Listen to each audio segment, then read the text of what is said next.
En Europe, l'Université de Strasbourg est une université réputée. Elle a quelque chose de particulier, c'est que dans ses racines, il y a un héritage typiquement européen. C'est au XVIe siècle l'humanisme rhénan, et c'est au XIXe siècle une fondation par l'empereur d'Allemagne, et puis au XXe siècle un retour à la France. Donc sa place en Europe, elle n'est pas seulement géographique, elle est culturelle, elle est fondamentalement européenne.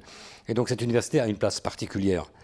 J'ajoute que aujourd'hui, avec les institutions européennes qui sont présentes dans notre ville, Strasbourg est vraiment, dans les universités européennes, une université qui a un ADN plus européen que les autres. EUCOR est donc le regroupement de 5 universités du Rhin supérieur. Le Rhin supérieur, c'est une notion culturelle, géographique. Donc Strasbourg, Mulhouse pour la France, Bâle pour la Suisse, Karlsruhe et Fribourg pour l'Allemagne. Clairement, c'est une unité intellectuelle, une manière de voir le monde, de voir l'enseignement et la recherche. C'est une institution qui, l'an dernier, a pris une option structurelle, juridique pour son avenir, puisque nous sommes devenus un groupement européen de coopération territoriale, qui est une structure juridique et qui nous permet de faire avancer des projets, soit bilatéraux, entre 2 universités qui font partie de corps, soit entre nous 5. Alors la carte étudiante, le Pass Campus, a été à Strasbourg une innovation lorsque nous avons fondé l'université, donc en 2009, résultant de la fusion des 3 anciennes universités, et elle demeure aujourd'hui, dans l'espace universitaire français, un modèle sur lequel, évidemment, on peut faire des améliorations, ce qui est le cas, son internationalisation par exemple, le fait que sur cette carte, je ne donne qu'un exemple, on puisse avoir les transports en commun, qui n'a pas été sans négociation complexe, est un élément absolument déterminant. Nous voulons que cette carte, à terme, devienne vraiment le pass de l'étudiant strasbourgeois, alsacien et bientôt européen pour faciliter sa vie. Qu'elle devienne européenne, cette carte, c'est pleinement dans sa vocation. Dans la mesure où, comme nous le disions, EUCOR est le cadre dans lequel nous souhaitons développer nos 5 universités du Rhin supérieur, il est normal aussi que la création de cet espace européen de culture, de formation et de recherche commence par l'étudiant. Un étudiant, aujourd'hui, un jeune qui vient chez nous, dans notre université par exemple, 20% d'étudiants sont internationaux, 50% des doctorants sont des étrangers. Pour eux, la mobilité, le saut de frontière est une évidence. Ce saut de frontière est encore un peu difficile pour des questions juridiques et administratives. Et il ne faut pas se cacher la difficulté que représente la réalisation d'une idée simple. L'idée simple, c'est une carte d'étudiants EUCOR européenne qui permette à l'étudiant de Fribourg et de Bâle, de Strasbourg et de Mulhouse, d'être chez lui dans les 4 autres universités.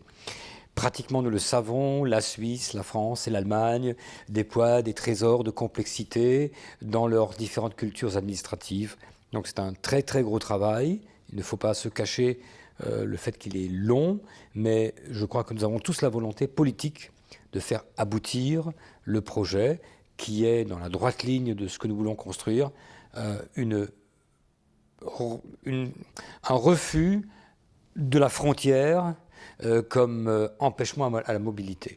Donc c'est vraiment une option philosophique et intellectuelle et qui doit se traduire dans la vie pratique d'un étudiant et d'une étudiante. L'intérêt pour Strasbourg est évident, c'est que nous sommes évidemment une université frontière et nous sommes des 5 partenaires de corps, la seule ville à être sur une frontière. Donc la mobilité chez nous, elle est simple, c'est que les 2 voisins allemands et le voisin suisse ne doivent plus être pour nous des obstacles. Je crois aussi que cette carte, qui permet au fond l'usage de services à l'étudiant, que ce soit les transports, que ce soit l'accès aux restaurants universitaires, et j'espère à terme aussi la culture. Cela construit, bien entendu, une identité européenne. On sait à quel point aujourd'hui, c'est absolument nécessaire. Si nous voulons rendre crédible l'Europe, c'est pas en fermant les frontières, mais c'est au contraire, à l'instar du tram qu'on a inauguré le mois dernier, à faire de plus en plus de ponts. Et la carte, ce morceau de plastique, est probablement le meilleur pont, la meilleure clé pour aller vers les autres. Donc pour Strasbourg, c'est évident. Notre attractivité, nous n'avons pas besoin de la vendre, elle est connue. Mais sur le terrain, l'étudiant comprend mal que cette dimension européenne et internationale de l'université ne se traduise pas par une facilitation de la vie quotidienne. Donc, pour le moment, les universités de Strasbourg et de Karlsruhe KIT sont partants pour l'expérimentation et qu'une université aussi prestigieuse que le KIT de Karlsruhe y aille est un bon signe.